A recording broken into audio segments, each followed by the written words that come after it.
ಎಸ್ಎಸ್ಟಿವಿಯಲ್ಲಿ ಜಾಹೀರಾತು ನೀಡಲು ಈ ನಂಬರಿಗೆ ಸಂಪರ್ಕಿಸಿ. ಹಲವು ಮಾತೇನು ನೀನೊಲೆದು ಪಾದವನಿಟ್ಟ ನೆಲವೇ ಸುಕ್ಷೇತ್ರ, ಜಲವೇ ಪಾವನ ತೀರ್ಥ, ಸುಲಭ ಶ್ರೀ ಗುರುವೇ ಕೃಪೆಯಾಗು. ಪೂಜ್ಯ ಗುರುದೇವರನ್ನು ಎನ್ನ ಹೃದಯ ಮಂದಿರದಲ್ಲಿ ಧ್ಯಾನಿಸಿ, ಈ ಪವಿತ್ರ ಕರ್ತೃಗದ್ದಿಗೆಗೆ ಅನಂತ ಭಕ್ತಿಯ ಪ್ರಣಾಮಗಳನ್ನು ಸಲ್ಲಿಸಿ,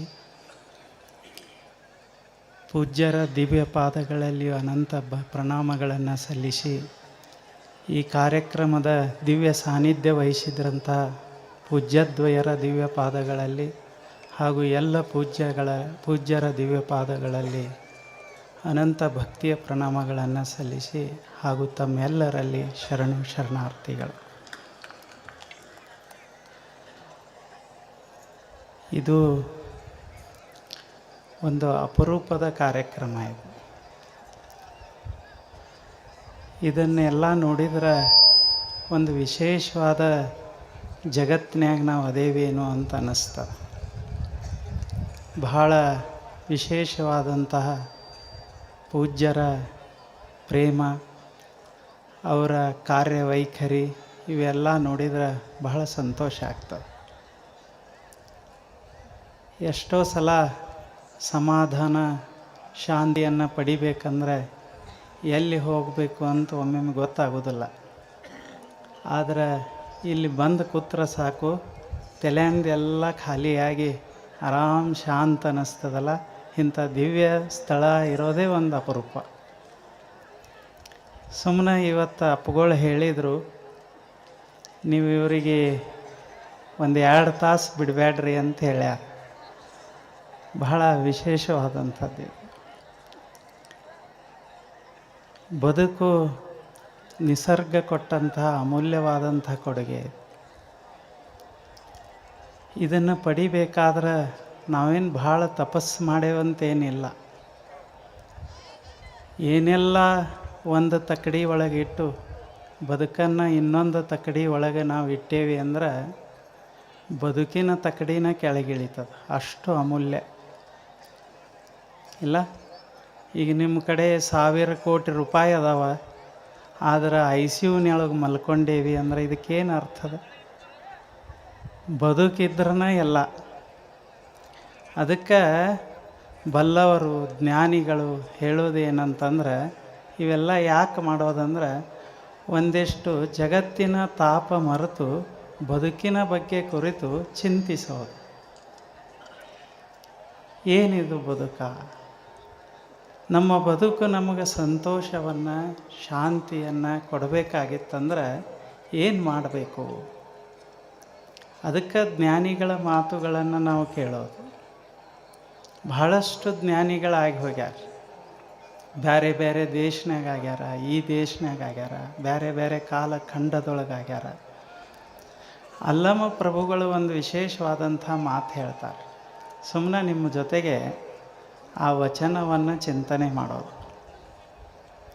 ಯಾಕೆ ನಮ್ಮ ಬದುಕು ಇಷ್ಟೆಲ್ಲ ಇದ್ದರೂ ಹಿಂಗದ? ಏನು ಕಡಿಮೆ ಆಗ್ಯದ ನಮಗೆ? ಒಂದು ಹಕ್ಕಿಗೆ ನಮ್ಮಂಗೆ ಬ್ಯಾಂಕ್ ಬ್ಯಾಲೆನ್ಸ್ ಇರುವುದಿಲ್ಲ.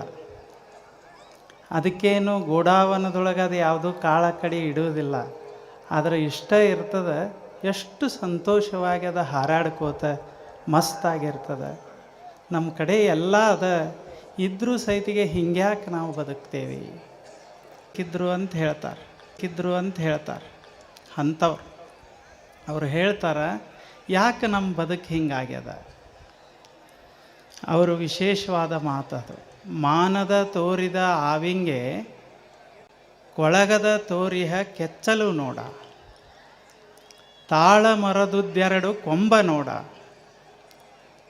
ಅದನ್ನ ರಸ ಹೋಗಿ 6 ದಿನ, ಅದು ಕೆಟ್ಟು 3 ದಿನ, ಅಘಟಿತ ಘಟಿತ ಗುಹೇಶ್ವರ ಅರಸುವ ಬಾರೈ. ಎಷ್ಟು ಚಲೋ ಇಲ್ಲ ಇದು ವಚನ? ಆದರೆ ಏನೂ ತಿಳಿಯುವುದಿಲ್ಲ. ಆದರೆ ಅದನ್ನು ನಾವು ನೋಡ್ಕೋತ ಹೋದೇವಂದ್ರೆ ನಮ್ಮದೇ ಬದುಕನ್ನು ಎಷ್ಟು ಚೆನ್ನಾಗಿ ಅವ್ರು ಇಟ್ಟಿರ್ತಾರೆ, ಬಹಳ ವಿಶೇಷವಾಗಿ ಇಟ್ಟಿರ್ತಾರೆ. ಮಾನದ ತೋರಿದ ಆವಿಂಗೆ ಅಂದ್ರೆ ಒಬ್ಬ ಇಂಗ್ಲೀಷ್ ಸಾಹಿತ್ಯಕಾರ ಹೇಳ್ತಾನೆ, life is nothing but the canvas on which we have to draw our own draw. ನಾವು ಬಡವರಾಗೇವಿ ಈ ಜಗತ್ನ್ಯಾಗ ಅಂತ. ಎಷ್ಟು ಕೊಟ್ಟರು ಸಾಲೋಲ್ದು, ಏನು ಮಾಡಿದರೂ ಸಾಲೋಲ್ದು. ಅಷ್ಟು ನಾವು ಮನಸ್ಸಿನ್ಯಾಗ ಬೇಕು ಬೇಕು ಬೇಕು ಅಂತ ಬೆಳೆಸ್ಕೊಂಡು ಹೋದೇವಿ ಅಂದ್ರೆ ನಮ್ಮ ಜೀವನದ ಚಿತ್ರ ಕೆಡ್ತದ. ಸಂತೋಷವಾಗಿರ್ಬೇಕಾಗಿತ್ತಂದ್ರೆ ಸ್ವಲ್ಪ ಇದನ್ನು ಕಡಿಮೆ ಮಾಡಬೇಕು ಅಂತ. ಒಬ್ಬ ಮುದುಕಿದ್ದ, ಒಬ್ಬ ಯಜಮಾನವ, ಭಾಳ ಶ್ರೀಮಂತಿಕೆ ಇತ್ತು, ಎಲ್ಲ ಎತ್ತಿ ಮತ್ತಿದು ನಮಸ್ಕಾರ ಮಾಡಿದ, ನೀವು ನಮ್ಗೆ ಹಿಂಗೆ ಆಶೀರ್ವಾದ ಮಾಡ್ರಲ್ಲ, ನಾ ಶ್ರೀಮಂತ ಆಗಿಬಿಡ್ಬೇಕು, ಎಲ್ಲ ಅದ, ಆದರೂ ಇಲ್ಲ ಅಂತ ಏನು ಒಳಗೆ ಹೊಕ್ಕಿತ್ತು ಅದು ಅವನು ಬಡವು ಮಾಡಿದ. ಆವಾಗ ಅವ ಅಂದ, ಈ ಎಲ್ಲ ಅದೆಲ್ಲ ಆರಾಮಿರಂದ, ಇಲ್ಲ ನೀವು ಆಶೀರ್ವಾದ ಮಾಡಿರಿ ಅಂದ. ಇವೇನು ಬಿಡಂಗೆ ಕಾಣಂಗಿಲ್ಲ ಅಂಥೇಳಿ ಅವ ಏನು ಮಾಡಿದ, ಅವನಿಗೆ ಆಯಿತು ಅಂಥೇಳಿ ಒಂದು ಗಡಿಗೆ ಕೊಟ್ಟ. ಗಡಿಗೆ ಅಂದ್ರೆ ಗೊತ್ತಾಗ್ತದೆ, ಮಣ್ಣಿನ ಗಡಿಗೆ ಕೊಟ್ಟ. ಇದು ಸಾಮಾನ್ಯ ಗಡಿಗೆ ಅಲ್ಲ, ಇದು ಹೆಂಗದ ಅಂತಂದ್ರೆ ಇದ್ರ ಒಳಗೆ ಕೈ ಹಾಕಿ ಒಮ್ಮೆ ತೆಗೆದೆ ಅಂದ್ರೆ ನಿನಗೊಂದು ಬಂಗಾರದ ನಾಣ್ಯ ಬರ್ತದೆ. ಒಂದು ಸಲ ಕೈ ಹಾಕಿ ತೆಗೆದೆ ಅಂದ್ರೆ ಒಂದು ಬಂಗಾರದ ನಾಣ್ಯ ಬರ್ತದೆ. ಹಿಂಗೆ ಎಷ್ಟು ಸಲ ತೆಗಿತಿ ಅಷ್ಟು ಬಂಗಾರದ ನಾಣ್ಯ ಬರ್ತಾವಂದ. ಎಷ್ಟು ಸಂತೋಷ ಆಗಿರ್ಬೇಕು ಗಡಿಗೆ. ಹಂಗೆ ನಮಗೆ ಸಿಕ್ಕಿದ್ರೆ ಆವಾಗ ಅವ ಅಂದ, ಆ ಯೋಗಿ ಹೇಳಿದ, ನೋಡು ಇದನ್ನು ನೀ ಯಾವಾಗ ಸಾಕತ್ತು ಬಿಡ್ತಿ ಆಮೇಲೆ ಇದು ಕೆಲಸ ಮಾಡೋದಿಲ್ಲ. ಒಮ್ಮೆ ನೀ ತೆಗ್ಯಾಕೆ ಶುರು ಮಾಡಿದಿ, ಇನ್ನು ಸಾಕಂದು ಅದು ಕೆಲಸ ಮಾಡೋದೆ, ಹಂಗೆ ಆಗ್ತದ ಅಂತಂದ. ಆಯಿತು ಅಂತ ಹೇಳಿ ಇವ ಹೋಗಿ ನೀ ತೆಗಿಬೇಕಲ್ಲ ಅದು ಬಂಗಾರದ ನಸುಕಿನ 6 ಗಂಟೆ ಆಗಿತ್ತು. ಅವ ಅಂದ, ಯಾರು ಮಂದಿ ಮುಂದೆ ತೆಗೆದ್ರೆ ಗತಿ ಹೆಂಗೆ ಅಂತ ಹೇಳಿ ಯಾರಿಗೂ ಹೇಳಲಾರ್ದ ಅವನ ಮನೆ ಒಳಗೆ ನೆಲಮನಿ ಒಳಗೆ ಹೋಗಿ ಕೆಳಗೆ ಕುತ್ಕೊಂಡು ಅಲ್ಲಿ ಗಡಿಗೆ ತೊಗೊಂಡು ಗಡಿಗೆ ಒಳಗೆ ಹಿಂಗೆ ಕೈ ಹಾಕಿ ಹಿಂಗೆ ತೆಗೆದ ಒಂದು ಬಂಗಾರದ ನಾಣ್ಯ ಬಂತು. ಸಂತೋಷ ಆತವ. ಹಿಂಗೆ ತೆಗ್ಯಾಕೆ ಶುರು ಮಾಡಿದ. ಮಧ್ಯಾಹ್ನ ಸಾಕತ್ತು ಅನ್ಸಲ್ದ, ಯಾಕೆ ಕೆಚ್ಚಲು ದೊಡ್ಡದಾಗಿತ್ತು, ಒಳಗೆ ಬೇಕು ಅನ್ನೋದು ಹೆಚ್ಚಾಗಿತ್ತು. ಬಿಡಬೇಕನ್ನವ ಅವಾಗ ಇನ್ನೊಂದು ಮನೆ ಇವು ಸಿಗವಲ್ಲಾಗಿತ್ತು. ಹಿಂಗೆ ತೆಗೆದ ಸಾಯಂಕಾಲದವರೆಗೆ ಅದು ಹೃದಯ ಬಾಳತನ ನೋಡಿ ನಿಂತು ಅಲ್ಲೇ ಮುದುಕನ ಹೆಣ ಬಿದ್ದಿತ್ತು. ಅವೆಲ್ಲ ಗಡಿಗೆ ಅಲ್ಲೇ ಇತ್ತು, ರೊಕ್ಕ ರಾಶಿ ಆಗಿತ್ತು. ಆದ್ರೆ ತಗೊಂಡೇನು ಮಾಡು, ಇವರೆಲ್ಲ ಹುಡುಕ್ಯಾಡಕತ್ತಿದ್ರಲ್ಲ. ಕಡಿಕ ನೆಲಮನ್ಯಾಗರೆ ಅದಾನೇನಂತ ಎಲ್ಲರೂ ಕೂಡಿ ಬಂದು ನೋಡಿದರು. ಆವಾಗ ತೆಗೆದ್ರು, ಇವೆಲ್ಲರೂ ಓಡಿದರು ಮುದುಕನ ಕಡೆ ಅಲ್ಲ, ರೊಕ್ಕದ ಕಡೆ. ಆವಾಗ ಗಡಿಗೆ ಹೇಳ್ತು, ಈಗ ಅವಂದು ಮುಗ್ದದ, ಇನ್ನು ನಿಮ್ಮ ಪಾಳೆ ಬರ್ರಿ ಅಂತು. ಹಿಂಗೆ ಕೆಚ್ಚಲು ನಾವು ದ್ವಾಡದು ಮಾಡ್ಕೋತ ಹೋದೇವಿ ಅಂತಂದ್ರೆ ಎಂದು ಸಮಾಧಾನ ಆಗೋದು? ಎಲ್ಲರಿಗೂ ಎಲ್ಲ ಸಿಗ್ತದಂತ ಏನು ಇರೋದಿಲ್ಲ. ನಮ್ಮ ಕಿಸೆ ಎಷ್ಟದ ಅಷ್ಟರಾಗ ಮಸ್ತಾಗಿ ಇದ್ರೆ ನಮ್ಮ ಜೀವನದ ಚಿತ್ರ ಚೆಂದಾಗಿರ್ತದೆ.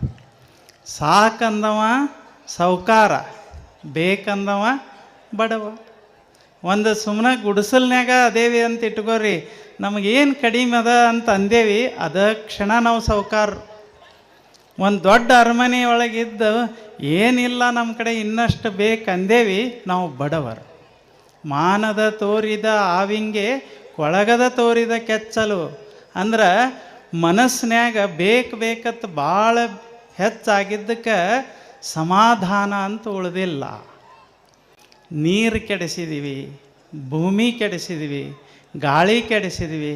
ಏನು ಬೇರೆ ಪ್ರಾಣಿಗಳು ಬಂದು ಕೆಡಿಸ್ಯಾವೇನು? ನಾವೇ ಕೆಡಿಸಿದ್ದೀವಿ. ಯಾಕೆ? ನಮ್ಮ ಕೆಚ್ಚಲು ದೊಡ್ಡದಾತಷ್ಟ. ಅದನ್ನು ನಾವು ಸಣ್ಣದು ಕೆಚ್ಚಲು ಇರಬಾರ್ದಂತಲ್ಲ. ಕೆಚ್ಚಲಿಲ್ಲ ಅಂದ್ರೆ ಆಕಳು ಚೆಂದ ಕಾಣಂಗಿಲ್ಲ, ಆದ್ರೆ ದೊಡ್ಡದಾಗಬಾರ್ದು ಅಷ್ಟ. ಎದ್ದ ನಿಂದ್ರಾಕೆ ಬರಲಾರ್ದಷ್ಟು ದೊಡ್ಡ ಕೆಚ್ಚಲಾತಂದ್ರೆ ಅದೇನು ಆಕಳು ಚೆಂದೇನು? ಹಂಗೆ ಇರಬೇಕು ನಮ್ಮಲ್ಲಿ ಬಯಕೆಗಳು. ಒಳ್ಳೆ ಮನೆ ಇರಬೇಕು, ಒಳ್ಳೆ ಜನ ಇರಬೇಕು, ಒಳ್ಳೆ ಮಾತುಗಳಿರಬೇಕು, ಇವೆಲ್ಲ ಇರಬೇಕು. ಆದ್ರೆ ಅದು ಬದುಕನ್ನು ಕೆಡಿಸುವಂಗೆ ಆಗಬಾರ್ದು ಅಷ್ಟೇ. ಅದಕ್ಕೆ ತಾಳ ಮರದದ್ದೆರಡು ಕೊಂಬ ನೋಡ. ಮತ್ತು ಏನಾಗ್ಯದ ನಮ್ಮ ಬದುಕಿನ ಆಕಳಿಗೆ? ಕೊಂಬದಾವ, ಅವು ಎಷ್ಟು ಬೇಕು ಅಷ್ಟಿಲ್ಲ, ತಾಳ ಮರದದ್ದಾಗ್ಯಾವ. ಅಂದ್ರೆ ತಾಳ ಮರ ಅಂದ್ರೆ ಗೊತ್ತಲ್ಲ, ಭಾಳ ದೊಡ್ಡ ಆಗ್ಯಾವ. ಒಂದು ದೊಡ್ಡ ಮರದಷ್ಟು ಕೊಂಬ ಆದ್ರೆ ಆಕಳು ನಡೀದೆ. ಆ ಕೊಂಬ ಅಂದ್ರೆ ಅಲ್ಲಮ್ಮರು ಹೇಳ್ತಾರೆ, ನಾನು ಅನ್ನೋದು ಭಾಳ ಆಗ್ಯದ ಮನಸ್ಸಿನ್ಯಾಗ, ಅದೇ ಕೊಂಬ.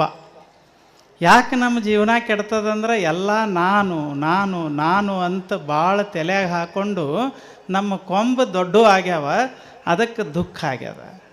ಅದನ್ನೊಂದಿಷ್ಟು ನಾವು ಕಡಿಮೆ ಮಾಡ್ಕೊಂಡೇವಿ ಅಂದ್ರೆ ನಮ್ಮ ಜೀವನ ಸುಂದರ ಆಗ್ತದೆ. ಯಾಕೆ ಒಂದು ಜೀವನ ನಡಿಬೇಕಾದ್ರೆ ಎಲ್ಲರೂ ಬೇಕಾಗ್ತಾರೆ. ಒಂದು ಗಿಡ ಇತ್ತದ, ಗಿಡದಾಗ ಹಣ್ಣುಗಳಾಗಿದ್ದು, ಚಲೋ ಚಲೋ ಮಾವಿನ ಗಿಡ. ಬಂದವರೆಲ್ಲ ಮಾವಿನ ಹಣ್ಣು ಹೊಗಳ್ತಿದ್ರು. ಏನು ಹಣ್ಣ ಏನು ಹಣ್ಣ ಏನು ಗಿಡ ಅಂತ ಹೊಗಳವರು ಹಣ್ಣಿಗೆ ಅನಿಸ್ತು ನಾ ಇಲ್ಲಂದ್ರೆ ಗಿಡನ ಇಲ್ಲ, ಗಿಡ ಇರೋದು ನನ್ನಿಂದ ಅಂಥೇಳಿ ಅದಕ್ಕೆ ಅನ್ಸಕ್ಕೆ ಶುರು ಆಯ್ತು. ಒಳಗೆ ಅನ್ಸಂಗಿಲ್ಲ. ಆವಾಗ ಎಲ್ಲರೂ ಬರೋರು ಮಾವಿನ ಹಣ್ಣನ್ನು ಹೊಗಳವ್ರು, ಯಾರೂ ಬೇರೆ ನೋಡೇ ಇಲ್ಲ. ಬೇರೆ ಇಲ್ಲಂದ್ರೆ ಹಣ್ಣು ಎಲ್ಲಿದ್ದು ಬರ್ತಾವ? ಅದು ಬೇರಂತೂ ಯಾಕೋ ಭಾಳ ತಲೆ ಕೆಡಿಸ್ಕೊಂಡದ ಹಣ್ಣು. ಇನ್ನು ನೀರು ಕೊಡೋದು ಕಡಿಮೆ ಮಾಡಿಬಿಡೋ ನೀನು ಅಂತು. ಮ್ಯಾಲೆ ನೀರು ಕಳಿಸೋದು ನೀ ಅಂದ್ರೆ ಚಂದ ನಡೆಯೋಕ್ಕಾಗೋದಿಲ್ಲ. ಎಷ್ಟೋ ಸಲ ನಾನ ಅಂತ ಶುರು ಆಗಿದ್ದ ಗದ್ದಲಕ್ಕೆ ಸುರುತ್ತದ.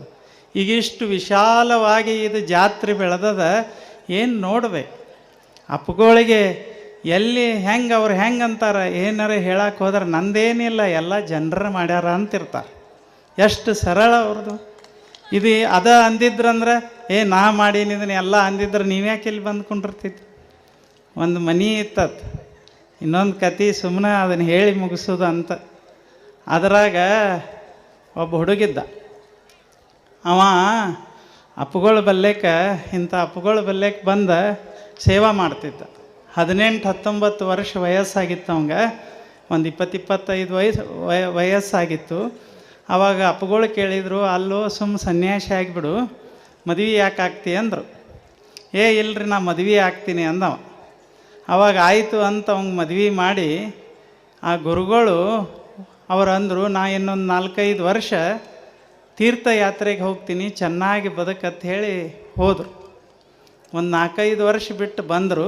ಅವನ ಮದುವೆ ಆಗಿತ್ತಲ್ಲ, ಅವನು ಬಂದ.